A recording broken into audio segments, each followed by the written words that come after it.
guys, this is Tarot with Kittens, Weights, and Tarot, and today I am doing a video on how I got into tarot, like my tarot path. So one of my subscribers asked me if I would make a video like this, or asked if I had done a video like this before, and I said I think I talked about like my witchy path, and I think on and off throughout like my live chats and some other videos that I've made, I've kind of mentioned how I got into tarot, or like what that tarot journey looked like. My tarot journey actually goes way back, like the way back, like the 80s. Like we're talking when I was a little kid.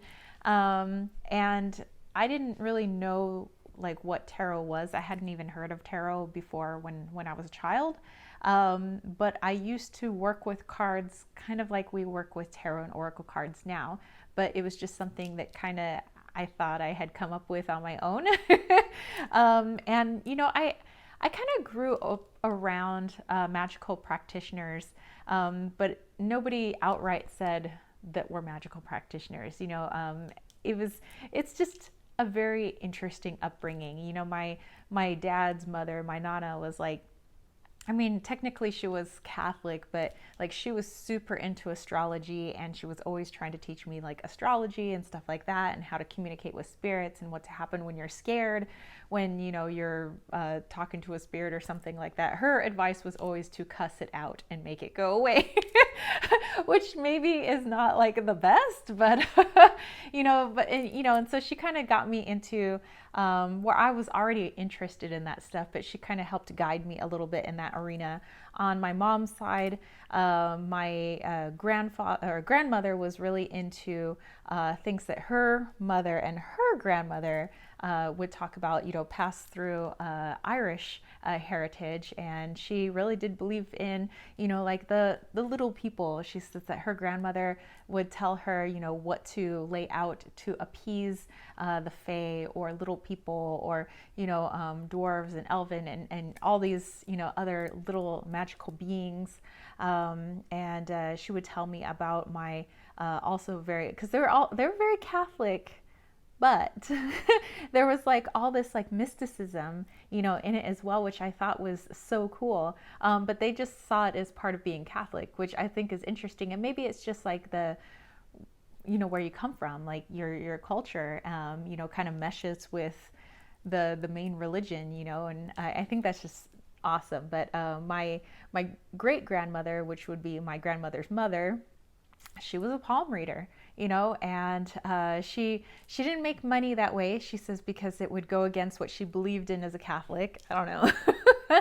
So she enjoyed helping people by reading their palms, you know, and you know, there's other stuff like that. You know, my grandfather on my dad's side, so my dad's from Cebu, and he considered himself an abolario, that he was, I guess, translated like witch doctor, but he worked with herbs, and he performed healings for people, and that was something he tried to pass down to my father, but I ended up picking it up. So, so anyway, okay, tarot journey though.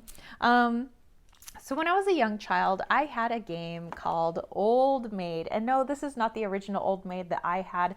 My mom, unfortunately, donated it to the Salvation Army when I was away at college. So I actually got this off of eBay. But it is basically the deck that I had, the deck of cards. And I had different like card games.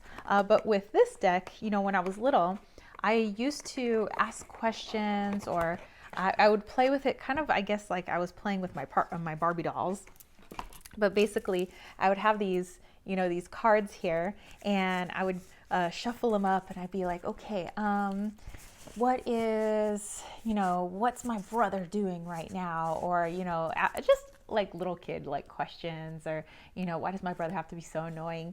And I would pick a card, and I would look at the card, and I would feel like the person in the card was talking to me. And sometimes I would draw them out on pieces of paper, and I would draw their answer, you know, on paper, of like, you know, the characters going through these scenarios, and then that would be my answer. So I don't know, it's kind of unique, but that's just something I kind of like came up with as a kid, was talking to my old maid cards and asking them questions, and then drawing out their answers, or sometimes listening in my brain for like what their answers were. And it was just something that I thought I was just, I'm just playing, I'm just playing with my cards, and my parents were like, whatever. But I also had, just OG deck of bicycle playing cards. I don't have an OG deck now, so this is just my unicorn deck. So my bicycle cards didn't even have like text on them or pictures, except for like the court cards, I guess. But and not only did I put them like on my spokes of my bicycle so I can make it sound like a motorcycle, but I also used to just sit there and I would just shuffle. I would just shuffle my cards, and I loved shuffling, like trying to figure out all the different ways I could shuffle. And I got like really good at like doing cool like card trick shuffles because I was like obsessed with shuffling cards. And then when a card would pop up, like let's say, the two of diamonds, like when I was a little kid, I would just be like, oh, okay, well, 2 is a good number. So that means like something good is about to happen. And it's a low number. I'd look at things as like high numbers and low numbers, and if they were even numbers or odd numbers. And I would determine like if that meant like yes or no, or if something good was going to happen or something bad was going to happen. And I always saw diamonds as like money, like hopefully I was going to find like a quarter on the ground or something like that, So, yeah, and I used to play with like the kids in my neighborhood. Like sometimes I'd just go over to somebody's house. Like there was a kid next door. His name was Andre, and I used to go over there just so I could play with like his WrestleMania set, his like WWF set, and like his Ninja Turtles. Like he had all the cool toys, and some of his toys were OG from Japan because they were from Japan, like his mother's from Japan. So like it was like the OG like Japanese Transformers and like all the Japanese stuff. So I was like, but anyway, I would just be like shuffling cards, and like they'd be like, so what do you want to play right now? Do you want to play like freeze tag, or do you want to play like statue? What do you want to do? Do you want to play Ninja Turtles? And I'd be like, that's a 10 card. I don't know. I'm kind of bored. Like I don't know, let's just go like walk around the block, like let's ride our bicycle, and that's just how, like, it was just like this weird little system that I came up with myself, and it, everything just like meant something personal to me, like in my own brain, like that's what I came up with. It was like, okay, even numbers mean this, and odd numbers mean this, and high numbers mean this, and low numbers mean this. And then when I started college, so this would have been like fall of '99, spring of 2000, I finally bought my very first tarot deck. So I went into Barnes and Noble, and I was supposed to be getting, well, I did get some books, for school, because we had our campus bookstore, but there was other things that I could get from Barnes and Noble as well, with my student discount. And my dad's like credit card was like strictly for just like school stuff and personal necessity, like if I needed more underwear or something like that, socks, I needed to like eat, or that, I don't know. My dad was like a little iffy about getting anything with food. He's like, just strictly the basics, like something to clothe yourself and books. But it was like, if you need to eat, use the school's food plan or eat off of somebody else. But anyway, so I ended up getting a tarot deck because I was getting all these other things. I was like, oh, it's essential, Dad. So yeah, it was just kind of like mixed in with the books. But anyway, I got the Enchanted Tarot, and it was, well, this is the Enchanted Tarot as well, but this isn't the original deck that I bought. I bought the one with, it was a small, more like playing card size-ish. They had purple backings, and they had an actual book that went along with it to help you learn how to read the tarot. And I really liked it because it kind of went along with how I first learned with like Old Maid and playing cards. And there were like few people in my dorm, and even the next year when I switched dorms and I moved to iHouse, the International House, and like there was a lot of people from all these different countries. They were, when anybody would start bringing up spiritual stuff, like they were all into it. Like, well, like in my country of Argentina is this, or like, okay, well in Japan, like we do this, and like, and because the International House is full of foreigners, right? So everybody was like from mostly from a different country. And it was so cool. We would get in these huge discussions and everybody would talk about like what spirituality was like and what like reading with cards or divination systems from like different cultures. And there was this other girl that would read tarot cards with me. And we just thought it was like this like mystic thing that we were doing, like so taboo, and like and we would like, you know, with our no cash go down to like the bookstore just to like peruse the like witchcraft section, the Wiccan section, and we're like back there, we're like, ooh, spell books, like ooh. And we'd always look to see if like anybody was looking at us. We're like, ooh. But yeah, so I, you know, started reading like actual like tarot about 20 years ago.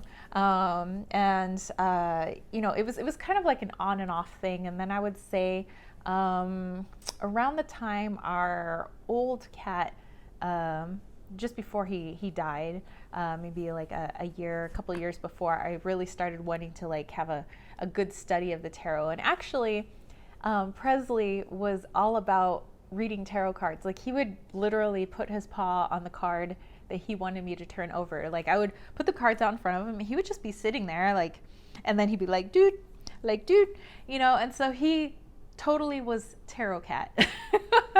But when he passed away, I don't know, I got kind of creeped out using that deck anymore just because, you know, I was really sad. I mean, I still miss the little guy, and he's been gone for 6 years now. And actually, this Friday, the 28th, is his birthday. You know, so he would have been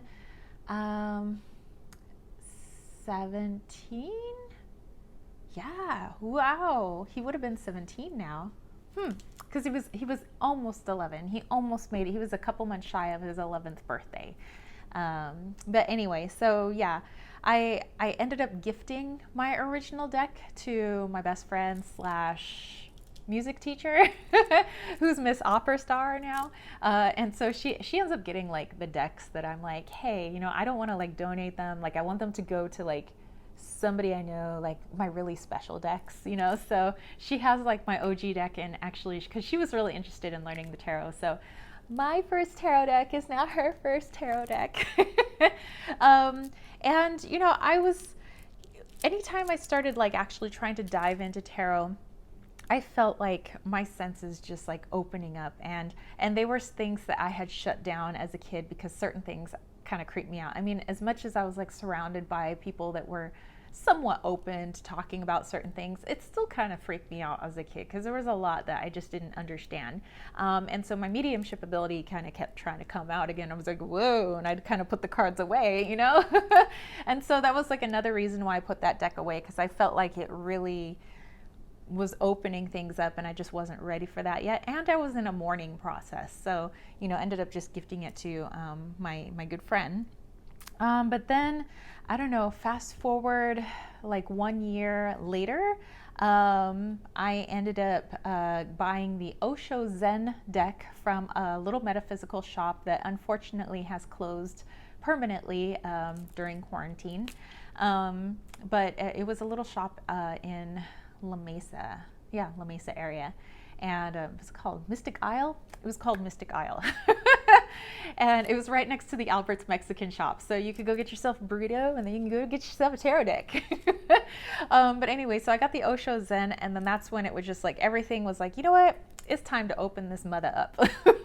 And so everything just like started opening back up again. And yeah, and that's, haven't really looked back since, and I've just kind of like let things grow and develop, and you know, I'm always trying to learn more. I'm reading books, I'm watching YouTube channels, watching how other people read, and I think of myself as a perpetual student. So although, you know, I am confident enough now, obviously I do professional tarot readings now, but I always feel like there's more for me to learn so that I can make my readings that much more rich and deep, so that I can help people as best I can. But anyway, that's my tarot journey in a nutshell. I hope you guys enjoyed this, and I hope it helps to hear from somebody else kind of like how they started off. And by the way, the OG like Rider-Waite or Smith-Waite deck, I was like never a fan of the images, which is why I got the Osho Zen. And then later on, I did get like an actual like RWS deck, but I was like never a fan of the images. And now that I've been doing tarot for a while, I really like those images. Like it was so weird where I was like, nope, so not into that. There's so many other pretty tarot decks out there. But yeah, now I'm all about that. And oh, if you're wondering what my first Oracle deck was, I actually ended up getting my first Oracle when I decided I was really gonna just go full throttle in tarot, you know, with the Osho Zen. It was the Ascended Masters Oracle, and that was by Doreen Virtue. So and I still have that deck because I still think it's freaking awesome. I still love reading it, and I love the messages that come through. So yeah, and I still have the Osho Zen as well. Like I can't get rid of it now. I mean, it's basically the one that, you know, I really kind of took off with. So yeah, anyway, I hope you guys enjoyed this. Let me know your thoughts, comments, if you want to share your story, if you have a question about my story, you can leave that in the comments section down below and I will get back to you guys. And yeah, if you dug this video, don't forget to give it a thumbs up. Don't forget to click subscribe, and don't forget to click that ding ding ding notification bell for more videos just like this. And if you want to catch a reading from me, head over to www.kittenswaitsandtarot.com. And I have a lot of things other than readings on my website. And by the way, I have like conjumancer readings and scrying and Lenormand, all kinds of stuff. But I have my Rainbow Bridge pendants, my ancestral altar pendants, travel witch altar pendants. I have my bracelets that I make, my room and body sprays, my salves. I also have my Wally's World Oracle, which was community created and community funded. So I guess, you know, also a part of my tarot/oracle journey was creating my own freaking deck, which I can't believe, like, like I got my own deck. But anyway, this is also in my shop, and hey, maybe sign up for my newsletter. It's absolutely free. I hit your inbox on the 1st of every month. That's the only time I email you anything. And it's got like witchy DIYs, arts and crafts, decks I'm using, stones I'm using, herbs I'm using, etc., etc. If that interests you, definitely go check that out. And if you want to throw a little love my way, think about joining the KWT tribe over at patreon.com/kittenswaitsandtarot for as little as $1. It definitely helps out the channel so I can create more, do more for you guys. And you get lots of other cool stuff on Patreon. Like, you know, I have my monthly live chats, I got crystal grids, I got crystally weekly goodness. I have channeled readings, all kinds of good stuff. So definitely check it out. And that's it for me, spiritual homies. I will catch you later. Peace, love, and chicken grease.